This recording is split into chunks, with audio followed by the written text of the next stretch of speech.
महिला जास्त आजारी का पडतात ही गोष्ट कोणीच सांगत नाही. ती एका रात्रीत आजारी नाही पडली. स्वतःची काळजी घेणं बंद केलं तेव्हापासून सुरू झालं हे चक्र. ती मुक्त होती. खेळायची, बागडायची, धावायची.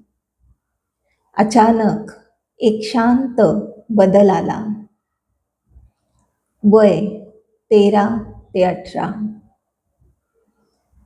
शरीर आणि मन आनंदी होतं, पण अचानक तिच्यावरती नियम लादले गेले. मुलांसारखं वागू नकोस, शांत बस, तू नाजूक दिसायला पाहिजेस. या सगळ्या गोष्टींमुळे तिचं खेळणं बंद झालं. हे वय सरतं का नाही?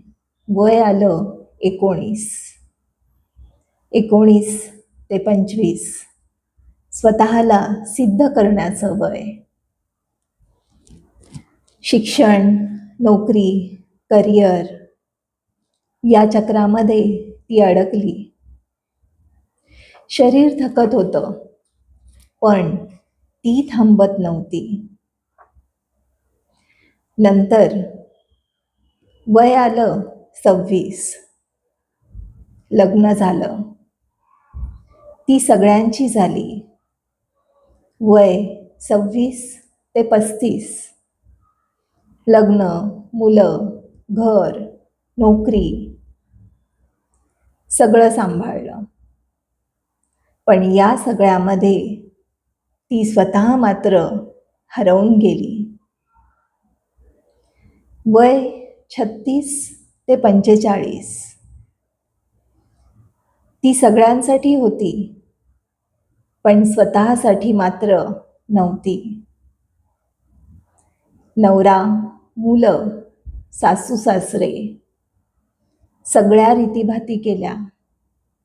सगळ्यांची सगळी काळजी घेतली.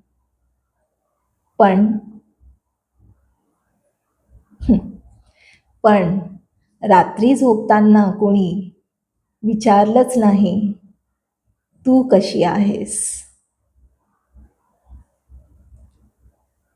हळूहळू शरीर बोलायला लागलं. वय 45 ते 55. झोप कमी झाली, वजन वाढलं, मन अस्थिर झालं.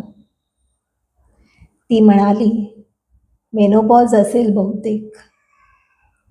पण हे खूप वर्षांचं साचलेलं दुःख होतं.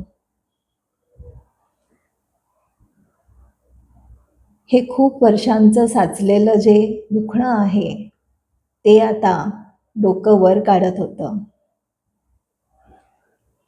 आता स्वतःची काळजी घ्यायला वय हातातून निघून गेलं. अशी तिची कहाणी. मग आता तरी स्वतःला विचाराल ना, तू कशी आहेस? आणि ऐकणाऱ्यांनो, तुम्हीही तिला विचारा, तू कशी आहेस?